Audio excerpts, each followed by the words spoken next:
বেশি থাকে তমগুণের প্রভাবে কি হয়? অধর্ম, মানে ধর্ম থেকেই ডিভিয়েট করে যায়, সরে যায়। যেমন ধরুন কেউ একজন বিজনেস শুরু করলো, প্রথমে সে সৎ পথেই শুরু করেছিল, কিন্তু তারপরে তার মনে আরও বেশি লোভ এসে গেল, তখন সে সৎ পথকে ত্যাগ করে অসৎ পথেও চলে যেতে তার বাধা, সে বাধাটাকে মন নিশ্চয়ই বলেছে তাকে, তার যে ইনস্টিংক্ট সেটি নিশ্চয় সবসময়ই বলে আমাদের, কিন্তু আমরা তার কথা শুনি না। তো সেই জন্য সেই সময় কি হয়, সে ধর্মকে পরিত্যাগ করে অধর্মে চলে যায়। আর তার ফলে আরও তার সঙ্গে কি হয়? অজ্ঞানের জন্যই অধর্ম, কারণ জ্ঞান নেই, জ্ঞান প্রকাশ সত্যগুণ সেখানে নেই। তার ফলে সেখানে কি গ্রাস করে নিয়েছে? অজ্ঞানের জন্যই সে ধর্মকে পরিত্যাগ করে অধর্মে চলে যাচ্ছে। আর কি হচ্ছে? বৈরাগ্য অর্থাৎ ঠাকুর কি বলেছেন? ঈশ্বরে অনুরাগ, বিষয়ে বিরাগ, সেটি হচ্ছে বৈরাগ্য। তখন আর ঈশ্বর যে নিত্য বস্তু, শাশ্বত বস্তু, সেই দিকে তার কোনো আর আগ্রহ নেই। তার জগতের দিকে, জাগতিক ভোগবিলাস, জাগতিক বস্তুতে তার আগ্রহ। তার ফলে কি হচ্ছে? অবৈরাগ্য। আর কি হচ্ছে? অনৈশ্বর্য প্রভৃতিতে উপগত হয়। যে আধ্যাত্মিক ঐশ্বর্য যেইগুলো, জাগতিক ঐশ্বর্য নয়, আধ্যাত্মিক ঐশ্বর্যগুলো কিন্তু তখন নষ্ট হয়ে যায়। ধর্ম হচ্ছে আমাদের শক্তি, সেই ধর্মই যখন চলে গেল, তাহলে অনৈশ্বর্য এসে পড়ল, অজ্ঞান এসে পড়ল, অনৈশ্বর্য এসে পড়ল, বৈরাগ্য এগুলো হচ্ছে জ্ঞান, ভক্তি, বৈরাগ্য, জ্ঞান, এই সমস্তগুলো হচ্ছে আধ্যাত্মিক ঐশ্বর্য। আর এইগুলো যখন চলে যায় তখন অনৈশ্বর্য এসে পড়ে। এই সবগুলি তমগুণের মধ্যে নিজেকে জড়িয়ে নেয়। বেশি তমগুণ হলে এই সমস্তগুলোতে সে নিজেকে জড়িয়ে ফেলে। সেই চিত্ত আবার নিজ মোহ আবরণের অত্যন্ত ক্ষীণতায় প্রজ্ঞা সম্পন্নে জ্ঞানবানে সব দিক দিয়ে আবিষ্ট হলে রজগুণ মাত্র শিকারে ধর্ম, জ্ঞান, বৈরাগ্য ও ঐশ্বর্যে উপগত হয়। এইগুলো কেন হচ্ছে? কারণ মোহ, আসক্তি তাকে গ্রাস করে নিয়েছে। জাগতিক বিষয়ে, অনিত্য বিষয়ে সে মোহগ্রস্ত হয়ে পড়েছে, আসক্ত হয়ে পড়েছে, অ্যাটাচড হয়ে পড়েছে। তার ফলে ওই সমস্তগুলো এসে গেছে। সেইগুলোকে আবার কিভাবে সে ওভারকাম করবে? ওই মোহরূপ যে আবরণ, সেইগুলো যখন ক্ষীণতা প্রাপ্ত হয়, সেই ক্ষীণতা প্রাপ্ত কিভাবে হতে পারে? সাধনার দ্বারা, সাধু সঙ্গ, সৎ অসৎ বিচার, শাস্ত্র চর্চা, সৎসঙ্গ, এই সমস্ত বিভিন্ন উপায় রয়েছে। তার দ্বারা এইগুলো প্র্যাকটিস করলে যখন তার সেই মোহরূপ আবরণ যখন ক্ষীণ প্রাপ্ত হয়, যখন অনেক কমে যায়, সেই সময় তখন তার অজ্ঞানতাটাও ক্ষীণ প্রাপ্ত হতে থাকে, তার ফলে জ্ঞান বৃদ্ধি প্রাপ্ত হতে থাকে এবং প্রজ্ঞা সম্পন্ন হতে থাকে।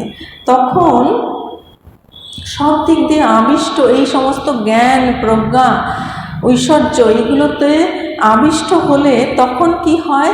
আবার তমগুণ থেকে সে রজগুণে আসে এবং তখন আবার ধর্ম, জ্ঞান, বৈরাগ্য ও ঐশ্বর্য আবার আসে। তখন সে বুঝতে পারে যে না, এটি অধর্ম, এইটি পাপ, এটি করলে এটির ফল হচ্ছে দুঃখ, এটির ফল হচ্ছে এই জন্মেও দুঃখ, পরজন্মেও অধোগতি, পরজন্মেও দুঃখ। সেই জন্য এইগুলো অশাস্ত্রীয় কর্ম, এইগুলো করণীয় নয়, শাস্ত্র নিষিদ্ধ কর্ম। শাস্ত্রবিহিত কর্ম যেইগুলো, সেইগুলো করণীয়। তার যে জ্ঞান যখন উৎপন্ন হলো, তারপরে তার সঙ্গে ধর্ম তখন সে অধর্ম পরিত্যাগ করে ধর্ম পথে এলো, অজ্ঞান পরিত্যাগ করে জ্ঞানের পথে। আর তার সঙ্গে সঙ্গে তার আধ্যাত্মিক যে সমস্ত ঐশ্বর্য, বৈরাগ্য, জ্ঞান, ভক্তি, ধর্ম, এইগুলো সব তখন বৃদ্ধিপ্রাপ্ত হতে থাকে। সেই চিত্ত আবার রজগুণরূপ মল ক্লেশ বিযুক্ত অবস্থায় নিজ স্বরূপে প্রতিষ্ঠিত হয়। এই যে ধর্ম, জ্ঞান, বৈরাগ্য, ঐশ্বর্য এগুলো এলো, এটাই শেষ কথা নয়, এরপরে আরও আছে। ঠাকুর কি বলেছেন যে রূপোর খনি, তাই তো, তামার খনি, সেটা দেখেই ওখানেই থেমে যেও না, আরও এগিয়ে যাও। রূপোর খনি, সেখানেই থেমে যেও না, আরও এগিয়ে যাও। সোনার খনি, আরও এগিয়ে যাও। হিরে, মণি, মাণিক্য। তো এই যে ধর্ম, জ্ঞান, বৈরাগ্য, এই পথ দিয়েই আমাদের আসতে হবে। সেইখান থেকে আমাদের আরও এগিয়ে যেতে হবে। সেই রজগুণকেও জয় করতে হবে। কিভাবে? সত্যগুণের দ্বারা। সত্যগুণের দ্বারা আমাদের চিত্তে যে মল ক্লেশ, রজগুণ রূপ যে মল ক্লেশ, সেই সমস্ত যখন চলে যায়, তখন কি হয়? তখন নিজ স্বরূপে অবস্থানম, নিজের স্বরূপে তখন সে প্রতিষ্ঠিত হয়। সেইটি সত্যগুণের চরম বিকাশে। সত্যগুণ যখন হাই স্টেজে পৌঁছায়, চরম অবস্থায় পৌঁছয়, সেই অবস্থায় নিজগত বুদ্ধি, চিত্তসত্ত্ব ও পুরুষের বা আত্মার মধ্যে অন্যতা খ্যাতি মাত্র উদয়ে, অর্থাৎ পূর্ণ সাত্ত্বিক প্রসাদ গুণ বিশিষ্ট বিবেক খ্যাতি উদয়ে ধর্মমেঘ ধ্যানে উপগত হয়। ধর্মমেঘ ধ্যান, সেই ধ্যানটি কি হচ্ছে? শুধু ধর্মই বর্ষণ করছে। মেঘ যেমন বৃষ্টি বর্ষণ করে, সেই রকম সেই ধর্মমেঘ ধ্যান শুধু ধর্মই বর্ষণ করে। আর সেইটি কিভাবে হয়? বিবেক খ্যাতির উদয়ে। নিত্য অনিত্য বস্তুর যে বিবেক, সেইটি এত উৎকর্ষ অবস্থায় পৌঁছে গেছে যে তার সর্বদাই সেই ধর্মমেঘ ধ্যান সবসময়ই স্বাভাবিক হয়ে গেছে, ন্যাচারাল। তার মনে কোনোভাবেই অধর্ম, অবিদ্যা, অজ্ঞান, অবিদ্যা এই সমস্ত ক্লেশই আসছে না। ওইগুলো সব ওই সমস্ত যে সংস্কারগুলোই হচ্ছে তমগুণ, রজগুণ, ওই সমস্ত কিছু সে সাধনার দ্বারা নাশ করে ফেলেছে, করে সে সত্যগুণে প্রতিষ্ঠিত হয়েছে এবং সেই তারও চরম উৎকর্ষে পৌঁছে গেছে।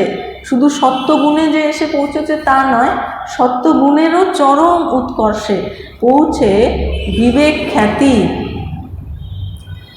উৎপন্ন হয়েছে এবং তার ফলে ধর্মমেঘ সমাধি। ধ্যানশীল যোগীরা এই অবস্থাকে উত্তম প্রসংখ্যান বা জ্ঞানের পরাকাষ্ঠা বলে থাকেন। যারা ধ্যানশীল সাধক, এই যে উচ্চ অবস্থা, এই উচ্চ অবস্থায় উপনীত হওয়াই আমাদের সকলের উদ্দেশ্য। তার জন্যই আমরা সকলে প্রচেষ্ট, তাই তো? সকলে আমাদের জীবনের ওইটাই উদ্দেশ্য। সেইটি হচ্ছে জ্ঞানের পরাকাষ্ঠা। চিতিশক্তি অর্থাৎ যে চেতন শক্তি, তিনি হচ্ছেন পুরুষ, তিনি আত্মা। তিনি কীরকম? অপরিণামী। অপরিণামী মানে যে আগের ধর্মের তিরোধানে অন্য ধর্মের উৎপত্তি নেই। আগের ধর্মটা কীরকম? যেমন ধরুন দুধ রয়েছে, দুধের একটি ধর্ম আছে। এবার দুধ থেকে দই হয়ে গেল, আপনি দই পাতলেন, পরদিন সকালে দেখলেন দই জমে গেছে, তাহলে দুধ থেকে দই হলো, দুধের পরিণাম দই হলো। কিন্তু এখানে যে চিতিশক্তি বা পুরুষ বা আত্মা, তার কিন্তু এরকম কোনো পরিণাম হয় না। অর্থাৎ পরিণাম মানে পরিবর্তন, একটা পরিবর্তন হলো, তাই না? দুধ থেকে একটা অন্য বস্তুতে রূপান্তর ঘটলো, একটা পরিণাম হলো। সেই রকম পরিণাম হয় না আত্মার বা পুরুষের বা চিতি শক্তির, এইরকম কোনো পরিবর্তন বা পরিণাম হয় না। তিনি হচ্ছেন অপরিণামী, সেই জন্য তাকে বলা হয় অপরিণামী। তাই পুরুষ পরিণাম প্রাপ্ত হন না। যেমন দুধ থেকে দই তৈরি হয়, তমগুণ থেকে সাধনার দ্বারা রজগুণে উপনীত হওয়া যায়, আবার রজগুণ থেকে সত্যগুণে, এগুলো সবই পরিবর্তনশীল।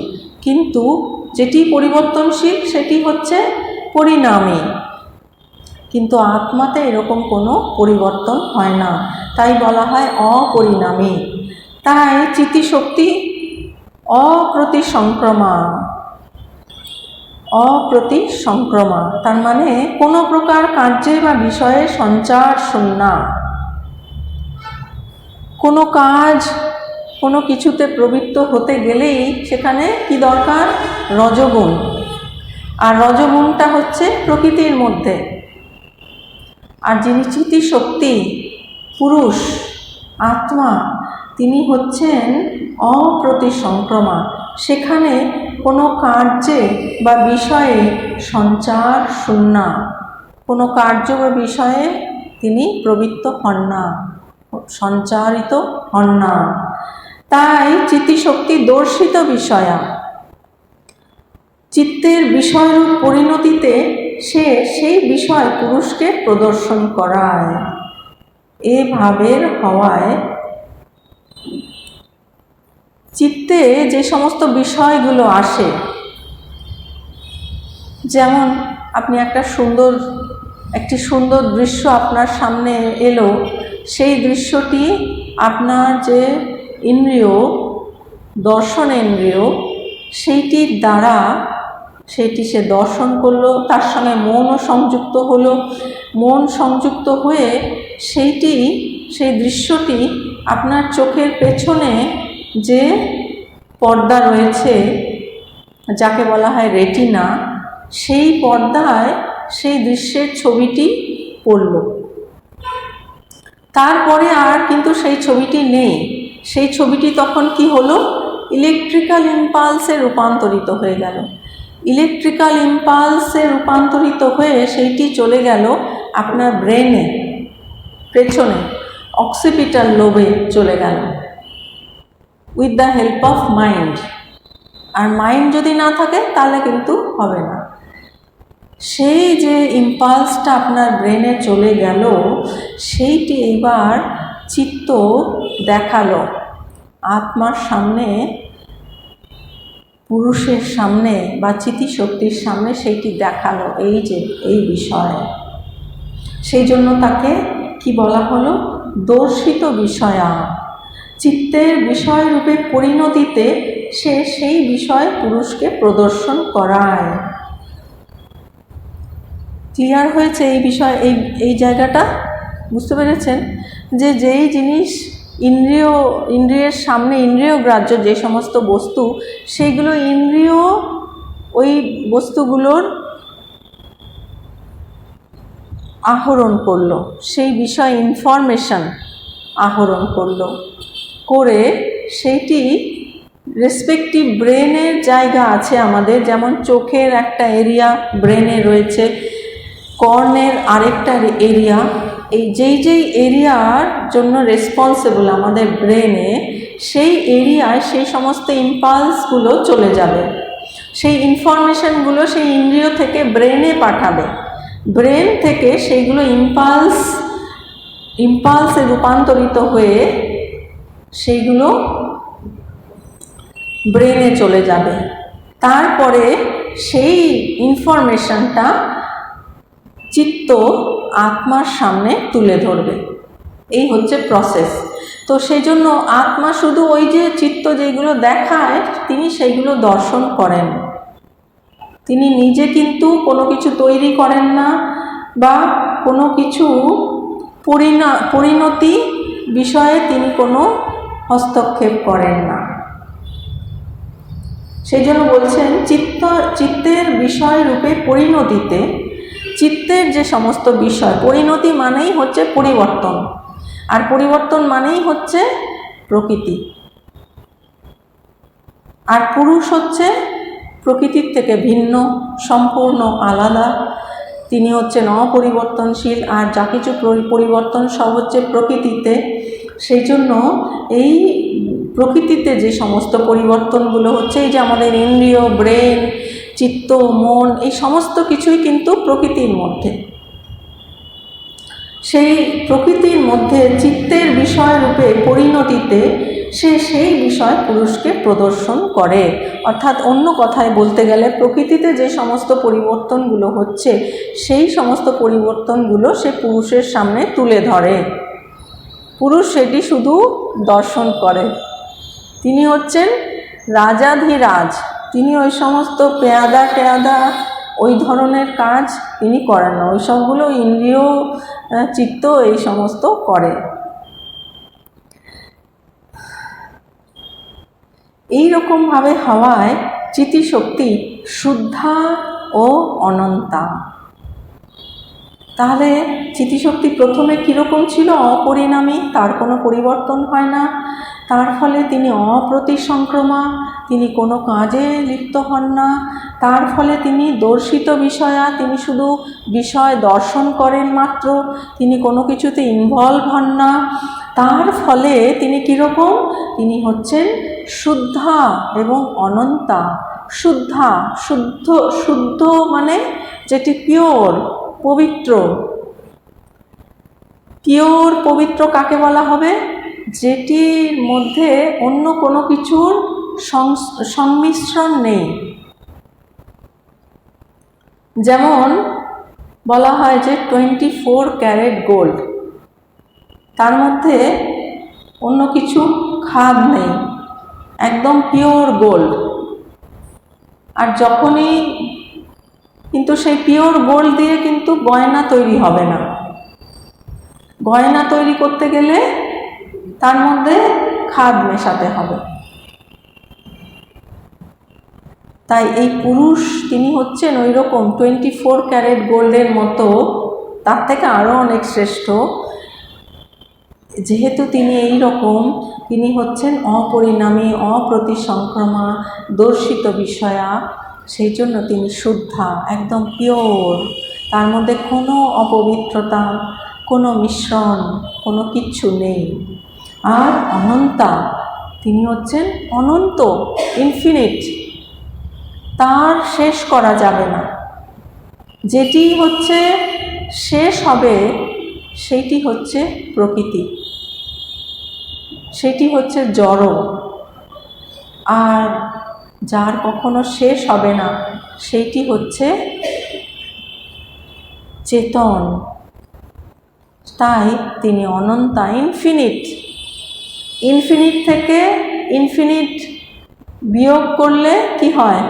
কি থাকে? ইনফিনিট। আর ইনফিনিটের সঙ্গে ইনফিনিট যোগ করলে, অনন্তের সঙ্গে অনন্ত যোগ করলে অনন্ত। অনন্তের সঙ্গে অনন্ত গুণ করলে অনন্ত। অনন্তের সঙ্গে অনন্ত ভাগ করলে অনন্ত। তাই তিনি অনন্ত। অতএব এই বিবেক খ্যাতি সত্যগুণাত্মিকা, তাই তার বিপরীত হলো চিতিশক্তি। এই যে বিবেক খ্যাতি, বিবেক খ্যাতি মানে এই যে কন্টিনিউয়াস বিবেক, কোনটা নিত্য কোনটা অনিত্য। আর বিবেকের ফলে নিত্য বস্তুকেই শুধুমাত্র ধরে থাকা, সেটাই ন্যাচারাল স্পন্টেনিয়াস হয়ে যায়। সেইটি, ওই বিবেক খ্যাতিটাও কিন্তু সত্যগুণাত্মিকা, সেটি হচ্ছে সত্যগুণের শ্রেষ্ঠ উৎকর্ষ অবস্থা। তাই তার বিপরীত হলো চিতিশক্তি। বিবেক খ্যাতি ওটাও কিন্তু প্রকৃতির মধ্যেই, সেই জন্য ওটা সত্ত্বগুণ, সত্ত্বগুণ, গুণ মানেই প্রকৃতি, সেই জন্য ওটিও কিন্তু প্রকৃতির মধ্যেই ওটি সত্ত্বগুণাত্মিকা। তাই তার বিপরীত হলো চিতিশক্তি। চিতিশক্তিতে কোনো গুণ নেই, তিনি নির্গুণ নিরাকার। এই জন্য বিবেক খ্যাতির উপর যে বিরক্ত চিত্ত, সেই বিবেক খ্যাতিকেও সে নিরুদ্ধ করে। এবার ধরুন, যখন সে অনেক উন্নত হতে হতে সমস্ত তম রজ গুণ জয় করে সত্ত্বগুণের চরম উৎকর্ষ অবস্থায় পৌঁছে গেছে, যার সবসময়ই বিবেক খ্যাতি হচ্ছে, ধর্মমেঘ সমাধি হচ্ছে, তখনও তার ওই বিষয়েও বিরক্তি, কারণ ওটিও প্রকৃতির মধ্যেই, ওটিও সত্ত্বগুণ, ওটিও যদিও সত্ত্বগুণ, সত্ত্বগুণের চরম উৎকর্ষ অবস্থা, কিন্তু ওটিও গুণের মধ্যে, ওটিও প্রকৃতির মধ্যে, সেই জন্য সেটিও তিনি চান না। এইরকম যখন অবস্থা হয়, তখন সেই বিবেক খ্যাতিকেও যিনি নিরুদ্ধ করেন, সেই নিরুদ্ধ অবস্থায় চিত্তমাত্র সংস্কারে অবস্থান করেন।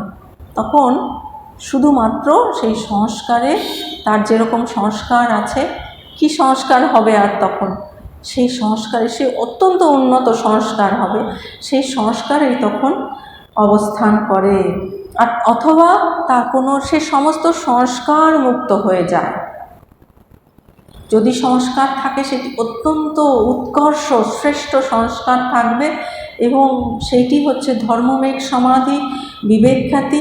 এবং যখন তাতেও সে বৈরাগ্য প্রাপ্ত হয়, তখন কি হয়, তখন সেই চিত্ত মাত্র সংস্কারে অবস্থান করে, তা হলো নির্বীজ সমাধি। আর সেখানে কোনো কিছু জ্ঞান না থাকায় তা অসম্প্রজ্ঞাত। সেখানে আর অন্য কোনো কিছুর জ্ঞান থাকে না, অর্থাৎ প্রকৃতির বিষয়ে কোনো জ্ঞান থাকে না। সেই যে অবস্থা, সেইটি হচ্ছে অসম্প্রজ্ঞাত সমাধি। এভাবে দু রকমের চিত্তবৃত্তি নিরোধকে যোগ বলা হয়ে থাকে। এই যে যোগঃ চিত্তবৃত্তি নিরোধঃ, সেই যে যোগ সম্প্রজ্ঞাত এবং অসম্প্রজ্ঞাত, এই দুরকম যোগ, এই দুরকমের যে চিত্তবৃত্তি নিরোধ, তাকে যোগ বলা হয়ে থাকে।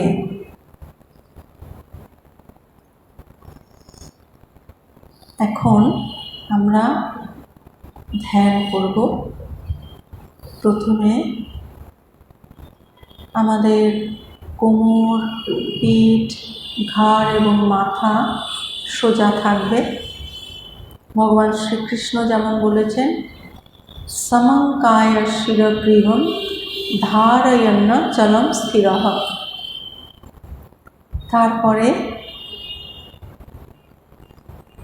আমরা জোরে শ্বাস গ্রহণ করব। সমস্ত ফুসফুস ভর্তি করে আমাদের ফুসফুস এবং হৃদযন্ত্রের যতটি ক্ষমতা, সেই সমস্ত ক্ষমতাকে কাজে লাগিয়ে আমরা শ্বাস গ্রহণ করব। আর কোনো রকম কুম্ভক না করে আবার আমরা শ্বাস ছেড়ে দেব। শ্বাস গ্রহণ করবার সময় আমরা ভাবব যে শুদ্ধ সাত্ত্বিক যে বিশ্বশক্তি, সেইটি গ্রহণ করছি। আর শ্বাস ছেড়ে দেওয়ার সময় ভাবব আমাদের ভেতরে যা কিছু নেগেটিভ চিন্তা, নকারাত্মক চিন্তা, টেনশন, দুঃখ, বেদনা, ফ্রাস্ট্রেশন যা কিছু আছে, সমস্ত কালো ধোঁয়ার আকারে বাইরে বেরিয়ে যাচ্ছে। 3 বার আমরা এইভাবে করব।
এরপরে সমগ্র শরীর থেকে মনকে গুটিয়ে এনে হৃদয়ের মাঝখানে কেন্দ্রীভূত করুন।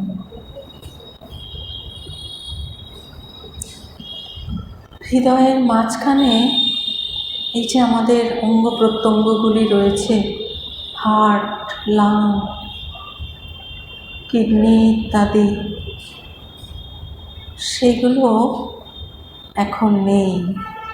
ভেতরটা একদম ফাঁকা, সেখানে আকাশ বিরাজমান, মহাকাশ বিরাজমান।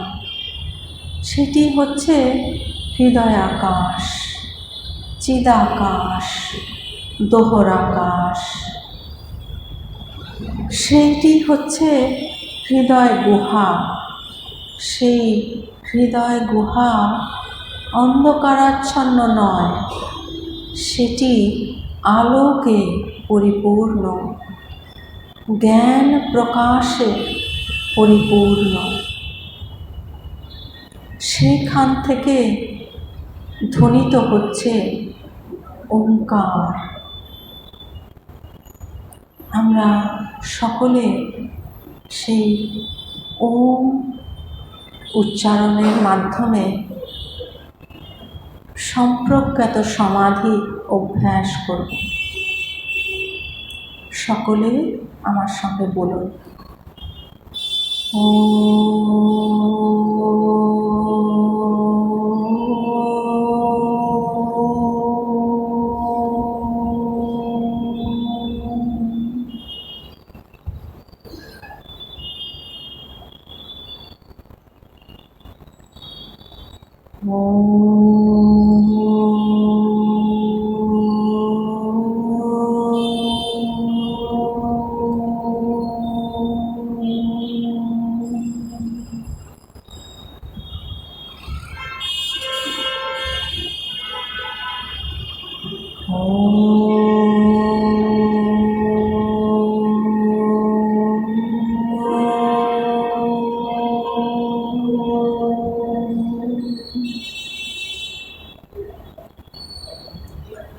আমরা সকলে জোরে শ্বাস নেব।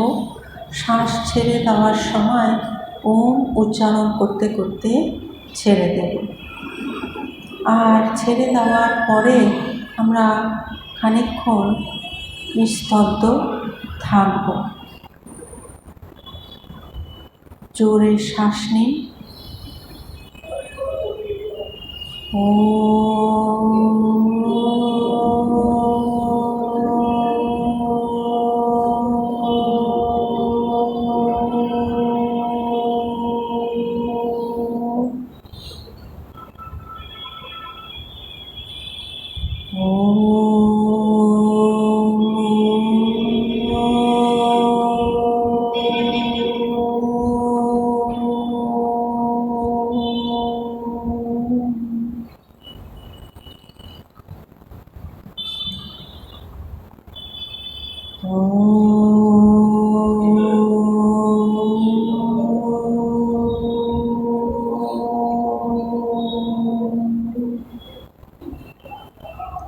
Silence.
प्रबुद्धं विमुक्तं विकारादिहीनं प्रसन्नं सदा नित्यबोधस्वरूपं स्वरूपं परं निश्चलं निर्गुणं सर्वरूपं भजेऽहं सदा न स्मरामि प्रणौमि। ॐ पूर्णमदः पूर्णमिदं पूर्णात् पूर्णमुदच्यते पूर्णस्य पूर्णमादाय पूर्णमेवावशिष्यते। ॐ शान्ति शान्ति शान्तिः। हरिः ॐ तत्सत्। श्रीरामकृष्णार्पणमस्तु।